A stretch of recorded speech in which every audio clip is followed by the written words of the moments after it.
موضوع الدرس فی صفت النبی صلی اللہ علیہ وسلم ورد المکذبین، سورۃ الانبیاء، تفسیر ابن کثیر۔ الحمدللہ رب العالمین، والصلاة والسلام علی اشرف الانبیاء وسید المرسلین سیدنا محمد وعلى آل سيدنا محمد كما صليت على إبراهيم وعلى آل إبراهيم في العالمين إنك حميد مجيد۔ أعوذ بالله من الشيطان الرجيم، بسم الله الرحمن الرحيم۔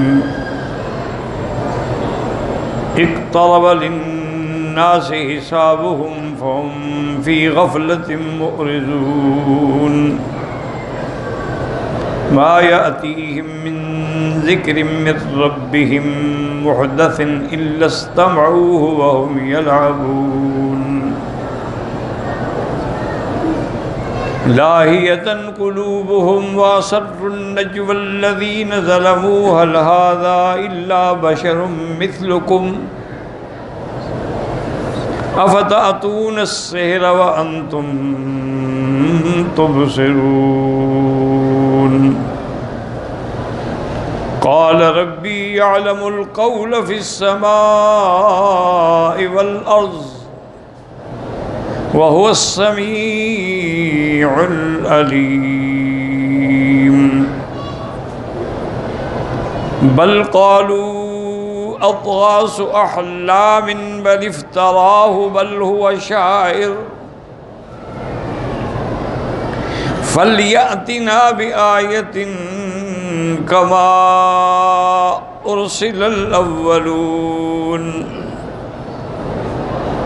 مَا آمَنَتْ قَبْلَهُم مِّن قَرْيَةٍ أَهْلَكْنَاهَا فَهُمْ لَا يُؤْمِنُونَ، أَهْلَكْنَاهَا أَفَهُمْ يُؤْمِنُونَ۔ سورۃ الانبیاء جو ہے یہ بھی سورۃ مکیہ ہے، اس میں کسی قسم کا کوئی اختلاف نہیں ہے، اور یہ سب صورتیں تقریباً صورت بنی اسرائیل ہے، مریم ہے، طٰہٰ ہے، انبیاء ہیں، اس سب صورتیں تقریباً ان کا موضوع جو ہے اور ان کا عمود جو ہے وہ ایک ہے۔ اس صورت کے بارے میں آتا ہے کہ حضور صلی اللہ علیہ وسلم کی ابتدائی مکی زندگی میں کفار قریش نے، صنادید قریش نے آپس میں مشورہ کیا کہ ہم کوئی ایک فیصلہ کریں۔ کوئی کہتا ہے کہ شاعر ہیں، کوئی کہتا ہے کاہن ہیں، تو باہر کے لوگ جب آئیں گے وہ کہیں گے جب یہ آپ ہی کسی بات پہ متفق نہیں ہیں تو ان کی بات کا کیا اعتبار ہے؟ تو عتبہ نے، یہ عتبہ جو ہیں نا یہ ابو سفیان کے سسر ہیں، اور ان کی بیوی جو ہے ہندہ اس کے باپ ہیں، ان کی کنیت جو ہے وہ ابو الولید ہے۔ اس نے کہا کہ بھائی اگر تم چاہو تو میں خود جا کے حضور صلی اللہ علیہ وسلم سے بات کرتا ہوں اور پھر آ کے تمہیں بتاتا ہوں کہ ہمیں کیا کہنا چاہیے۔ تو انہوں نے کہا کہ ٹھیک ہے، آپ ہمارے بڑے ہیں، اور پھر آپ شعر کو بھی سمجھتے ہیں اور سحر کو بھی سمجھتے ہیں، کوہان کو بھی سمجھتے ہیں، تو آپ ضرور جا کے بات کریں۔ وہ سب بیٹھ گئے اور ابو الولید جو تھا عتبہ حضور کی خدمت میں آیا۔ اس نے کہا حضور صلی اللہ علیہ وسلم سے کہ میں آپ سے کچھ بات کہنا چاہتا ہوں، اگر آپ اجازت فرمائیں، میں تو چاہتا ہوں کہ کوئی میرے ساتھ بات کرے۔ تو اس نے کہا کہ یا محمد صلی اللہ علیہ وسلم، صفحتنا صفحت آباءنا وسبیت آلہتنا وَتَرَكْتَ دِينَ آبَائِنَا وَيَدْعُونَا إِلَىٰ إِلَٰهٍ وَاحِدٍ۔ یہ کیا بات ہے کہ آپ نے ہم سب کو جھوٹا سمجھا ہے، ہمارے باپ دادا بھی غلط تھے، ہم بھی غلط ہیں، اور پھر آپ ہمارے آلیہ کو گالیاں بھی دیتے ہیں، ان کی برائی بھی کرتے ہیں۔ اور یہ بات بڑی سمجھ سے بالا تر ہے کہ تمام نظام عالم کو صرف ایک الہ، ایک خدا چلانے والا ہو۔ اجعل الآلہۃ الہا واحدا ان ھذا لشیء عجاب۔ لیکن اس دعوے کے پیچھے آپ کا مقصد کیا ہے؟ کیونکہ کوئی آدمی بھی جب کسی قسم کا دعویٰ کرتا ہے، میدان میں آتا ہے، تو اس کا کوئی نہ کوئی مقصد تو ہوتا ہے۔ اگر آپ کا مقصد یہ ہے کہ آپ عرب خاندان کی کسی خوبصورت لڑکی سے شادی کرنا چاہتے ہیں، تو ہم ایک نہیں 10 لڑکیاں آپ کو دینے کے لیے تیار ہیں۔ کون ہے جو آپ کو رشتہ دینے سے انکار کرے گا؟ آپ بنی ہاشم سے تعلق رکھتے ہیں، اعلیٰ نسب ہیں، اعلیٰ حسب ہیں،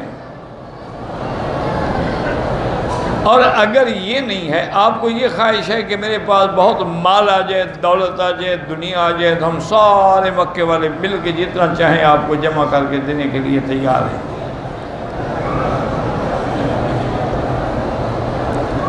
اور اگر اس دعوے کے پیچھے آپ کا مقصد ہے کہ آپ مکے کے حاکم بن جائیں، امیر بن جائیں، سردار بن جائیں، تو ہم سب آپ کے ہاتھ پہ بیعت کرنے کے لیے تیار ہیں، آپ بن جائیں ہمارے سردار۔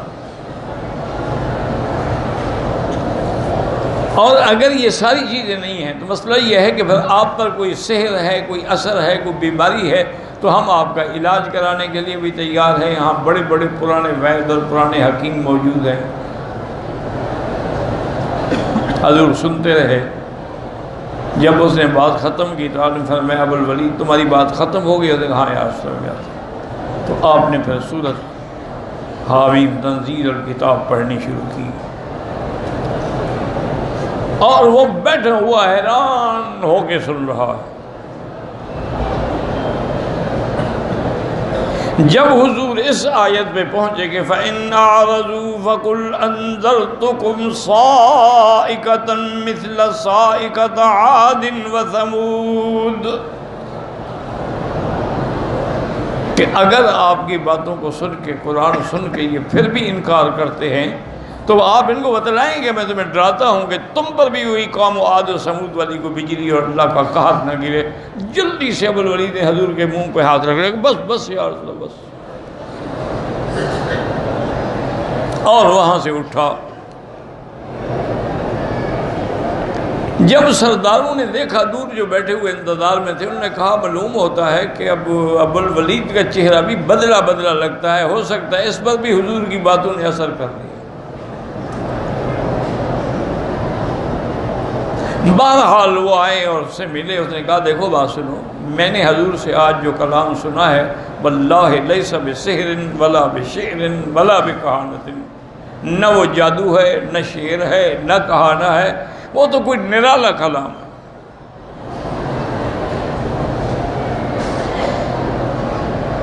وہ قرآن تو دلوں میں اثر کرنے والا ہے۔ انہوں نے جب یہ آیت پڑھی ہے تو مجھے بالکل ایسے محسوس ہوا کہ کہیں ابھی اللہ کا عذاب میرے اوپر نازل نہ ہو جائے، تو میں نے کہا حضور مہربانی کریں، بس کریں۔ بہرحال تم اگر کہتے ہو تو بس ایک ہی بات چل سکتی ہے کہ ان کی باتوں کو سننے کے بعد آدمی پہ بڑا اثر ہوتا ہے، بس یہی کہو کہ جادوگر ہے، ورنہ بنتی نہیں بات، وہ جادوگر نہیں ہے۔ لیکن ہمارے پاس اور کوئی جواب بھی تو نہیں ہے، کیا کہیں؟ چونکہ آپ کی صحبت میں بیٹھنے کے بعد جو بندہ آپ کے پاس جاتا ہے وہ بس آپ کا ہی ہو جاتا ہے۔ معلوم ہوتا ہے کہ آپ کے پاس جادو ہے، اس پہ جادو کر دیتے ہیں، بس یہی کہو، لیکن میں یہ نہیں کہوں گا کہ وہ جادو ہے۔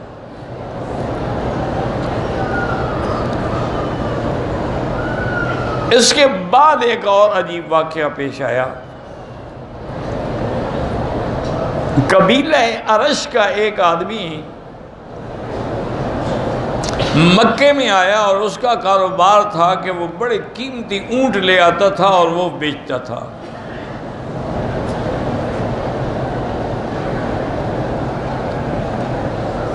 چونکہ اونٹ جو ہے نا جی، یہ ان کے بھی کئی قسمیں ہیں، اور عرب جو ہے خاص طور پہ یہ اونٹوں کی نسل کو بھی جانتے ہیں۔ اسی لیے قرآن نے اونٹ کی مثال دی ہے کہ افلا ینظرون الی الابل کیف خلقت۔ وجہ کیا تھی کہ اونٹ کو مکے والے سمجھتے تھے۔ ایک دفعہ یعنی عرب کے دو آدمی سفر پہ جا رہے تھے تو ایک بستی سے گزر ہوا، تو وہ جیسے دیہاتوں میں راستے ہوتے ہیں نا جی، کھیت ہیں اور کھیتوں کے درمیان میں راستے ہوتے ہیں، وہ وہاں سے جا رہے تھے تو ایک بھائی نے کہا، اس نے کہا اس سے ابھی ابھی ایک اونٹ گزرا ہے، معلوم ہوتا ہے کہ وہ لنگڑا ہے۔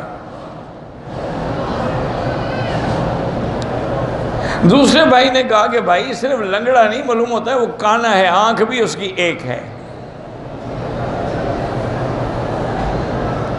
پھر پہلے نے کہا کہ معلوم یہ ہوتا ہے کہ اس کو خارش کی بھی بیماری ہے۔ وہ مالک شاید کہیں بیچارہ بیٹھا ہوا گھاس کاٹ رہا تھا، اس نے سنا تو وہ بھاگ کے آ گیا اور نے کہا وہ اونٹ میرا ہے، ٹھیک بات ہے کہ وہ لنگڑا بھی ہے، کانا بھی ہے، اس کو خارش بھی ہے، تم لوگوں نے آج تک دیکھا ہی نہیں میرا اونٹ، تمہیں کیسے پتا ہے؟ انہوں نے کہا ہم عرب ہیں، ہم جانتے ہیں اونٹوں کو، یہ دیکھو اس کا پاؤں ایک صحیح پڑتا ہے ایک غلط پڑتا ہے، اس کا معنی ہے کہ لنگڑا ہے، پاؤں برابر نہیں رکھ سکتا، اور ایک طرف کا گھاس اس نے کھایا ہے، دوسری طرف کے گھاس کو اس نے دیکھا ہی نہیں، تو معلوم ہوا کہ اس کی آنکھ ایک ہے، دوسری طرف گھاس اس کو نظر ہی نہیں آتا بدبخت کو۔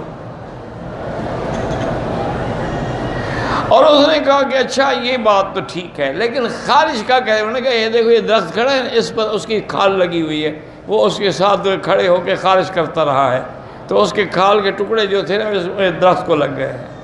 انہوں نے کہا کہ بالکل واقعی میرا اونٹ ہے اور آپ نے جو کہا ہے وہ سچ کہا۔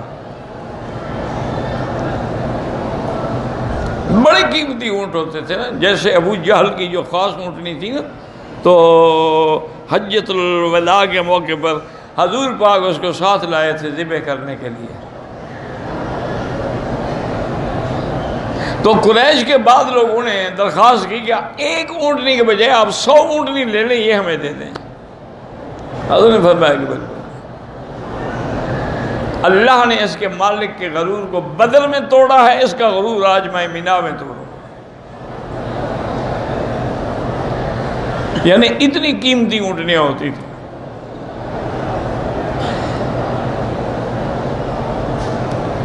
اب جب وہ اونٹ لے کے بیچنے کے لیے آیا تو ابو جہل نے دیکھا کہ اس کے اونٹ بڑے قیمتی ہیں، اس نے سودا کیا، اونٹ خرید لیے اور کہا کہ کل آ کے پیسے لے جانا۔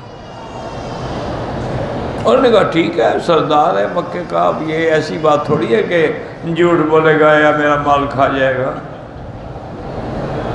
انہوں نے کہا ٹھیک ہے جی میں کل آ جاؤں گا۔ کب کل گیا تو اس نے کہا کیا بات کیوں آئے؟ انہوں نے کہا پیسے۔ انہوں نے کس بات کے پیسے؟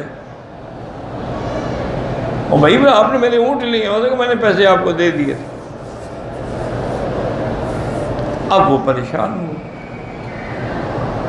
وہ دار الندوہ میں آیا تو سارے سردار بیٹھے ہوئے تھے، اس نے فریاد کی کہ بھئی کمال کی بات ہے کہ آپ کا ایک سردار ہے، اتنا بڑا اس کا نام ہے، مجھ سے اونٹ بھی لے لیے پیسے بھی نہیں دیتا، تو آپ ابھی جہل کو سمجھائیں۔ تو اس میں ایک قریشی نے بطور طنز کہا، انہوں نے کہا بات سنو، ہماری تو خیر وہ شاید نہ مانے، لیکن وہ دیکھو سامنے جو شخص بیٹھے ہیں ان کے پاس جاؤ، شاید تمہارے پیسے دلا دیں۔ یعنی اس نے حضور کی طرف اشارہ کیا طنز کے طور پر۔ انہوں نے کہا وہ دیکھو وہ بیٹھے، انہوں نے کہا ہاں بیٹھے تو ہیں، کون ہے؟ انہوں نے کہا یہ محمد ابن عبداللہ ہیں، ان سے کہو نا ان کی بات شاید ابو جہل مان لے، ہماری نہیں مانے گا۔ وہ تو صاحب الغرض تھا، اس کو تو نہیں پتا تھا آپ کون ہیں، وہ آ گیا سیدھا۔ اور نے کہا کہ یا محمد میرے ساتھ یہ ہوا ہے، ابو جہل مجھے پیسے بھی نہیں دیتا ہوں۔ آپ نے کہا چلو میرے ساتھ، تو حضور اٹھ کے ساتھ چل پڑے۔ ابو جہل کے گھر پہ دروازے پہ آئے، کھٹکھٹایا، وہ دیکھا تو حضور کھڑے ہیں۔ انہوں نے کہا حضور آپ کیسے ہیں؟ انہوں نے کہا اس کے پیسے کیوں نہیں دیتے ہو؟ انہوں نے کہا ابھی دیتا ہوں۔ گھر سے گیا، پیسے لا کے دیتا ہوں۔ گھر تم لوگوں کے مال بھی لے لیتے ہو، پیسے بھی نہیں دیتے، یہ سرداری ہے تمہاری؟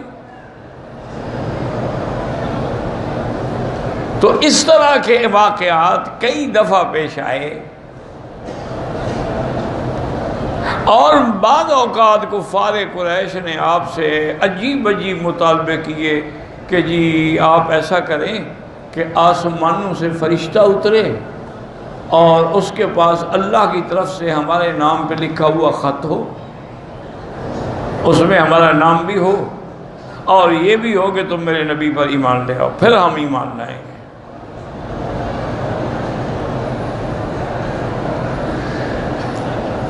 اور کبھی یہ مطالبہ کیا کہ حضور دیکھیں اب طائف بھی تو آباد ہے نا، الحدہ بھی تو آباد ہے، الشفا ودیفہ بھی وادی بھی تو آباد ہے، تو مکہ کیوں آباد نہیں ہے؟ آپ اگر ایسا کریں کہ مکہ مکرمہ کے اندر نہریں جاری ہو جائیں، درخت لگ جائیں، باغ لگ جائیں، قالوا لن نؤمن لك حتى تفجر لنا من الارض ينبوعا، اور یہاں کھجوروں کے اور انگوروں کے باغ لگ جائیں، پھر ہم کلمہ پڑھیں گے۔ مقصد کیا ہے اناد؟ کہ جب نہیں ماننا تو مختلف باتیں کرتے رہو۔ ایک روایت میں آتا ہے کہ میرے آقا کے دل میں بھی خیال آیا کہ اللہ تو قادر ہے نا، کہ مکے میں بھی تو درخت لگ سکتے ہیں، مکے میں بھی تو نہریں جاری ہو سکتی ہیں، اللہ کے آگے کیا مشکل ہے؟ وہاں ایک اعرابی آیا، پرانے دور کی بات ہے، مدینہ منورہ میں ہجرت کے بعد، انہوں نے کہا میں حضور بدو آدمی ہوں، پڑھا ہوا نہیں ہوں، جاہل آدمی ہوں، لیکن مسلمان ہوں، آپ جو قیامت کی نشانیاں بتاتے ہیں نا مجھے سمجھ نہیں آتی، انت دل امت ربتہا، یہ مجھے نہیں سمجھ آتی ہیں، رب قاسیات آریات، میری عقل سے یہ بالا تر باتیں ہیں، مجھے تو کوئی ایسی نشانی بتلائیں جو میں سمجھ جاؤں کہ بھی اب قیامت قریب آ گئی۔ حضور نے فرمایا دو نشانیاں یاد کر لو، مکے میں جب درخت زیادہ ہو جائیں اور مکے کے پہاڑوں پر پانی کی ٹینکیاں بن جائیں تو سمجھنا کہ اب قیامت قریب آ رہی۔ آج آپ دیکھ لیں کوئی پہاڑ ہے جہاں ٹینکی نہ بنی ہو؟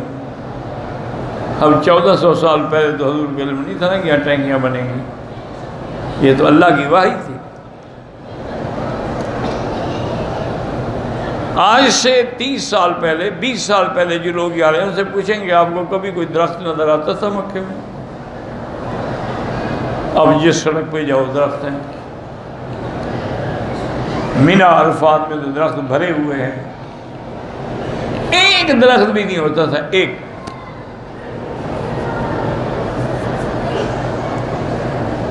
تو حضور پاک نے جو بھی بتلایا وہ اللہ کے وحی سے بتلایا اور وہ صحیح تھا۔ اس لیے ان آیات مبارکہ میں، اس صورت مبارکہ میں اللہ تبارک و تعالی نے اس بات نبوت اور اس بات قیامت، رد علی المشرکین، اس بات توحید، ان سب کا بیان فرمایا ہے۔ اس لیے فرماتے ہیں اقترب للناس حسابهم فهم فی غفلۃ معرضون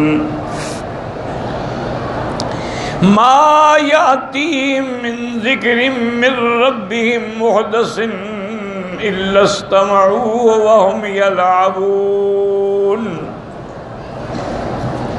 لاہیۃ قلوبهم واسروا النجوى الذین ظلموا هل هذا الا بشر مثلکم افتأتون السحر وانتم تبصرون قال ربی یعلم القول فی السماء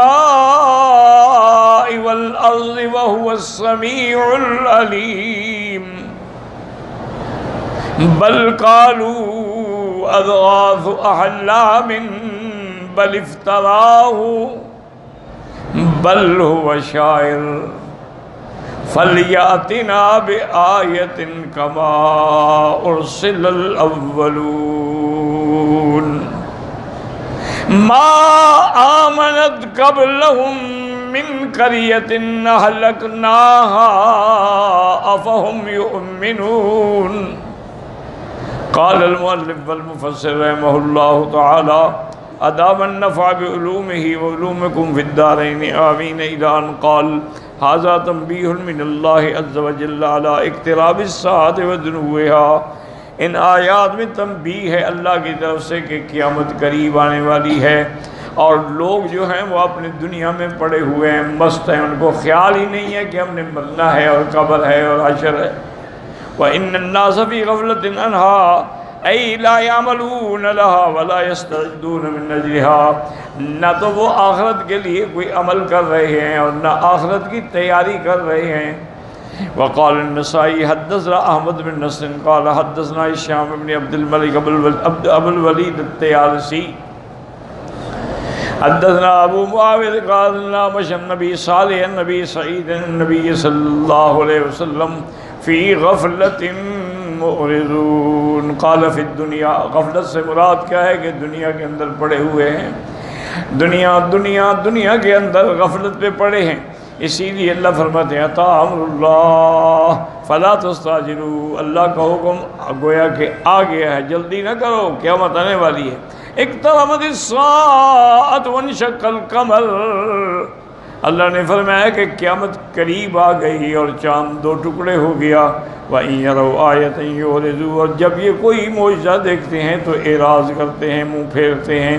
وقد روى الحافظ بن الساقي في ترجمة الحسن بن هاني أبي نواس الشاعر أنه قال أشعر الناس الشيخ الطاهر أبو الأطاهية حيث يقول الناس في غفلاتهم مرحل منية تتهنوا، انہوں نے فرمایا کہ سب سے بڑے شاعر تھے شیخ طاہر جن کا نام تھا، ابو العطاہیہ ان کی کنیت تھی، انہوں نے یہ شعر فرمایا تھا کہ الناس فی غفلاتہم، لوگ غفلت میں پڑے ہوئے ہیں اور موت کی چکی چل پڑی ہے، وہ چل رہی ہے اور جس کا نمبر آ جائے گا وہ پستا چلا جائے گا۔ فقیل لو من این اخذ ھذا، انہوں نے پوچھا کہ تم نے یہ کہاں سے لیا ہے؟ اس نے کہا میں نے اللہ کے قرآن سے لیا ہے۔ اقترب للناس حسابهم وهم في غفلة معرضون۔ وروى في ترجمة عامر بن ربيعة من طريق موسى بن عبيد العامدي عبد الرحمن بن زيد بن أسلم النبي عن عامر بن ربيعة أنه نظر به رجل من العرب فأكرم عامر مثواه وكلم في رسول الله ثم جاءه الرجل فقال إني استقدت من رسول الله واديا في العرب وقد أردت أن أقطع لك منه قطعة تكون لك ولأقبك من بعدك، فقال عامر لا حاجة لي في قطيعتك، نزلت اليوم سورة أذهلتنا عن الدنيا۔ عامر ابن ربیعہ فرماتے ہیں کہ ان کے پاس عرب کا ایک آدمی آیا تو عامر نے اپنے مہمان کا بڑا احترام کیا، خدمت کی۔ وکلم فی رسول اللہ صلی اللہ علیہ وسلم، حضور کا ذکر بھی آیا۔ اس مہمان نے کہا کہ آج میں حضور کے خدمت میں گیا تھا، انہوں نے فلاں وادی جو ہے عرب کی وہ مجھے عطا فرما دی ہے خیرات کے طور پہ یا احسان کے طور پہ، اور میں چاہتا ہوں کہ میں اس وادی سے کچھ ٹکڑا زمین کا تمہارے لیے بھی رکھ دوں تاکہ تمہارے اور تمہاری نسل میں اولادوں کے کام آئے۔ حضرت عامر نے کہا مجھے ضرورت نہیں ہے آپ سے وہ زمین لینے کی، اس لیے کہ آج ہم نے قرآن کی آیت سنی ہے کہ اللہ فرماتے ہیں اقترب للناس حسابهم وهم فی غفلۃ معرضون، حساب کا دن قریب آ گیا ہے لیکن لوگ غفلت میں پڑے ہوئے ہیں۔ ثم اخبر تعالی انہم لا یصغون الی الوحی الذی انزل اللہ علی رسولہ والخطاب مع قریش شابہهم من الکفار۔ اب اس کے بعد اللہ پاک نے قرآن میں فرمایا کہ یہ ایسے لوگ ہیں جو وحی کی طرف توجہ ہی نہیں کرتے جو اللہ نے اتارا ہے، اور قریش کو بھی خطاب ہے اور ان کے ساتھ اور بھی اسی قسم کے کفار جو ہیں جو قرآن سے اعراض کرتے ہیں۔ فَقَالَ مَا يَأْتِيهِم مِّن ذِكْرٍ من ربهم محدث، جب اللہ کی طرف سے کوئی تازہ وحی آتی ہے، الا استمعوه وهم یلعبون، مگر یہ سنتے ہیں اور سننے کے بعد نعوذ باللہ اس سے اعراض کرتے ہیں، اس کو بدل ڈالتے ہیں، کھیلتے ہیں اللہ کے قرآن کے حرفوں سے۔ کما قال ابن عباس ما لکم تصرون اہل کتاب ما بأیدیہم وقد حرفوه بدلوه وزادوا فیہ ونقصوا منہ وکتابکم احدث الکتب باللہ تکرہوہ محضن لم یشب۔ حضرت ابن عباس نے فرمایا لوگوں کو کہ کیا ہو گیا ہے کہ تم ان لوگوں سے اہل کتاب سے پوچھتے ہو؟ ان نے تو اپنی کتاب تورات بدل ڈالی، ان نے تورات بھی تحریف کر دی، کچھ بڑھا دیا کچھ گھٹا دیا، اور تمہارے پاس تو اللہ کا وہ وحی ہے، اللہ کا قرآن ہے جس کے اندر ایک حرف جو ہے وہ اس کی کوئی ملاوٹ نہیں بلکہ اسی طرح تر و تازہ ہے۔ رواہ البخاری بنحوہ وقولہ وسر النجوى الذین ظلموا اے قائلین فیما بینہم خفیۃ، یہ لوگ آپس میں خفیہ انداز میں کہتے ہیں کہ اس کی اتباع کرو، تمہاری طرح انسان ہے۔ کمال ہے، تم جادو کو دیکھنے کے بعد بھی جادوگر کے مان رہے ہو، یہ تو ایک انسان ہے جادوگر ہے۔ تو یہ نعوذ باللہ وہ کہتے تھے آپس میں الہذا الا بشر مثلکم، یعنون رسول اللہ صلی اللہ علیہ وسلم کہ اللہ کے پیغمبر تو تمہاری طرح کے ایک انسان ہیں۔ یستبعدون قولہ نبی لأنہ بشر مثلہم، جب یہ ہماری طرح انسان ہیں، کھاتے ہیں پیتے ہیں، بچے ہیں بیوی ہے، یہ کیسے نبی بن سکتے ہیں؟ فَكَيْفَ يَخْتَصَّ بِالْوَحْيِ دُونَهُمْ وَلِهَذَا قَالَ وَتَأْتُونَ السِّحْرَ وَأَنْتُمْ تُبْصِرُونَ، کیا تم اس کی اتباع کر رہے ہو، دیکھ بھی رہے ہو کہ جادو ہے؟ أَفَتَتَّبِعُونَهُ وَتَقُولُونَ كَمَنْ يَأْتِ السِّحْرَ وَيَعْلَمُ أَنَّهُ سِحْرٌ فقال اللہ تعالیٰ مجیبا لهم اما افتروه واختلقوه من الكذب، اللہ نے جواب دیا جب انہوں نے ایسی بات کی تو اللہ کی طرف سے رد آیا، قال ربی، میرے مدنی اعلان کر دو، قال ربی یعلم القول فی السماء والارض، تم جو خفیہ باتیں کرتے ہو میرا رب تو وہ ہے جو آسمانوں اور زمینوں کی ہر چیز جانتے ہیں، وَهُوَ السَّمِيعُ الْعَلِيمُ، اے الذی یعلم لا یخفی علیہ خافیہ، جس پہ کوئی چیز چھپی ہوئی نہیں ہے، وَهُوَ الذی انزل ھذا القرآن المشتمل علی خبر الاولین والآخرین، اسی نے قرآن اتارا ہے جس میں پہلوں کی بھی خبریں ہیں بعد والوں کی بھی خبریں ہیں، الذی لا یستطیع احد نہیں آتے مثلی الا الذی یعلم السر فی السماوات والارض، یہ ایسے احوال ہیں کہ اللہ کے سوا کوئی خبر نہیں دے سکتا، یہ اللہ کی ذات ہے کہ آسمانوں اور زمینوں کا ہر راز وہ جانتے ہیں، وَهُوَ السَّمِيعُ الْعَلِيمُ السَّمِيعُ لِأَقْوَالِكُمْ، تمہاری باتوں کو سننے والے ہیں، تمہارے احوال کو جاننے والے ہیں، وَالْعَلِيمُ بِأَحْوَالِكُمْ وَفِي هَذَا تَحْدِيدٌ لَهُمْ وَوَعِيدٌ، اس کے اندر تحدید ہے کہ جب وہ سنتے ہیں جانتے ہیں تو تمہیں سزا دیں گے تمہاری باتوں کی۔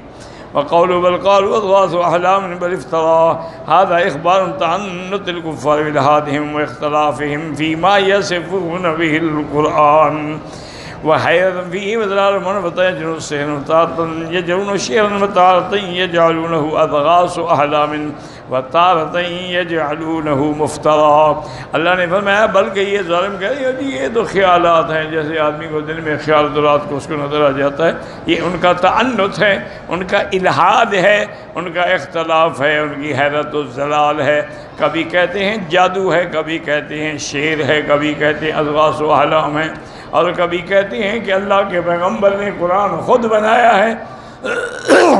انظر کیف ضربوا لک الامثال فضلوا فلا یستطیعون سبیلا، واللہ اعلم۔